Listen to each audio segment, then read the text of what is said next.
Hello and welcome to my overview of your Exemplar text study. And so I want to kind of start off by explaining why we are doing this assignment. And so the main purpose for this assignment is, you're only going to be in my class for so long. You're only going to be in high school for so much longer also.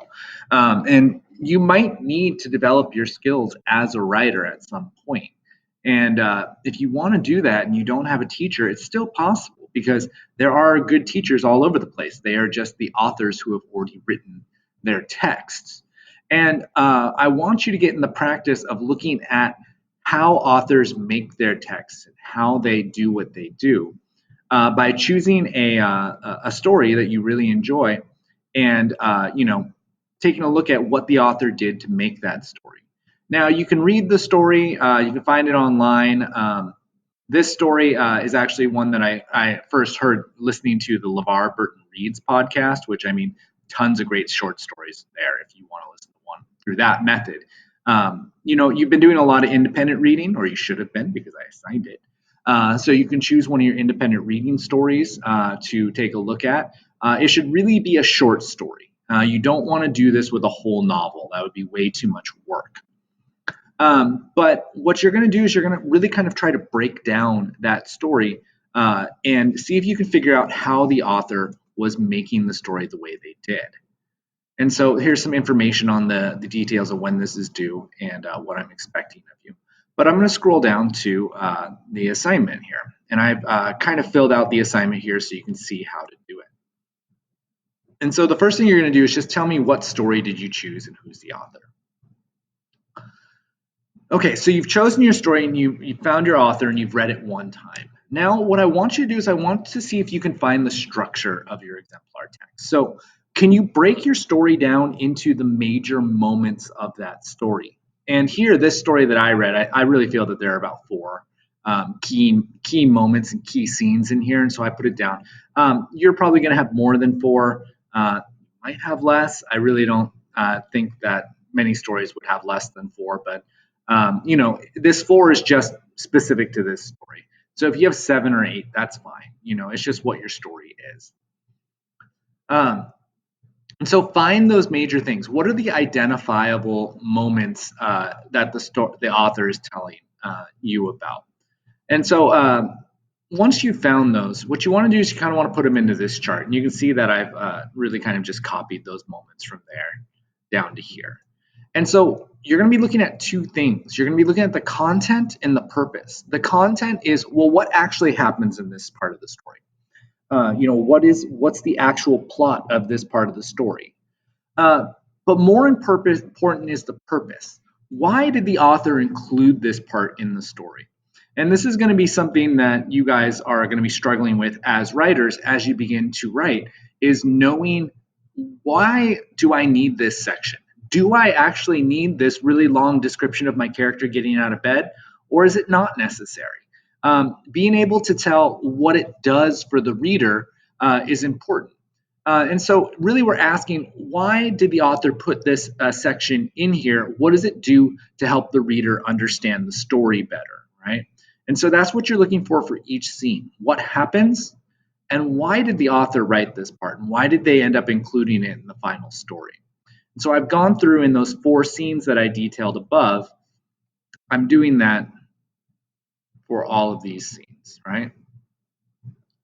Now, next, I want you to take a look at the narrative elements that we've been talking about. So in class, I've talked about sensory detail, building suspense, using dialogue, building character, working on the setting and the mood. And so I want you to tell me what you see in your text for each of those sections. So once again, you've broken it down into the 4 sections. What is the author doing? And so here I was talking, they use sensory details of this origami, right? The author's really careful every time he describes the origami to use sensory details. There's description of a photograph that was really important. There's foreshadowing. There's dialogue using Chinese words, which is going to come to be very important later on in the story. There's also this character of Lao Hu that's described. And so I'm just going through those different scenes and looking at, what is the author doing? What are the techniques? What are those narrative techniques that the author is using to build the story. You're going to get to step 4, which is I want you to find what you think is the most important line of the story. And this might seem intimidating if you don't kind of have a method for doing this at first. And so it's much easier than it seems. What I would ask you to do is narrow it down to what, you've divided your text into sections already. Ask yourself, which section do you think is the most important? So here I have this big story, right? And I'm trying to figure out what from this story is kind of, I think, the most important. Well, I want to just look at the section that's most important first. Once I found that section, then I can take a look and be like, okay, I know what section I'm looking at now. Which is the most important paragraph from this whole section? And so you find the most important paragraph. And then once you've got that most important paragraph, ask yourself, what's the most important line in this paragraph? And there you've narrowed it down from the whole story to one line. And so this is going to be key because, sometimes one line will make or break a story. And so if you can find that one really impactful line that ties everything together, you're getting a closer idea at what makes a narrative good. You're getting a closer idea of just the impact of even one sentence over the whole thing. And this is something you want to think about. Like, what is it that's making your story good? What is stopping your story from being as good as it could be? Then finally, what we're all building up to is write a review of your story, right? And so essentially there's 4 things I want you to do. I want you to state the name of your mentor text or exemplar text and discuss its impact on you, summarize the whole narrative, give your honest opinion of the narrative, then connect your opinion of the narrative to the techniques we learned about. And so here I summarize, here's the story, and this was its impact. Here's a general summary. You'll see that this is, I turned this narrative, but you can scroll down, there's a lot here. And I turned this into, a much shorter summary. You don't need a really super descriptive, just kind of give me the big overviews. Are you able to summarize essentially a story? Discuss your impact, the impact the story had on you, and then just kind of talk about how the author uses their narrative techniques to build their thing. And you can see that my review here is about 1 page, a little bit less than 1 page, but it's not double spaced. And so this is what I want you guys to do. So choose a text that you think is really interesting, something you want to study, ideally a short story. If you don't have one of those in mind, I'd recommend listening to some of the short stories on LeVar Burton Reads or finding another short story somewhere else. And then really kind of look at it and see how the author makes that story by following the steps listed here. You're going to get a blank one of these sheets, but I'll include my filled out copy if you want to refer to it to see how I answered a lot of these things here.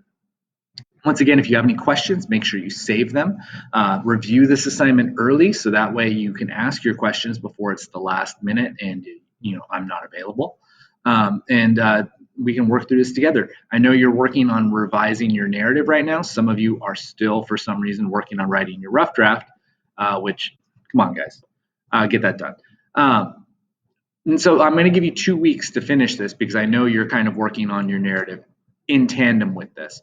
But this is really kind of what you want to be doing in the moment while you're working on this other stuff, okay? If you have any questions, let me know. Otherwise, I hope you guys enjoy this, and I hope it helps you improve your craft of writing.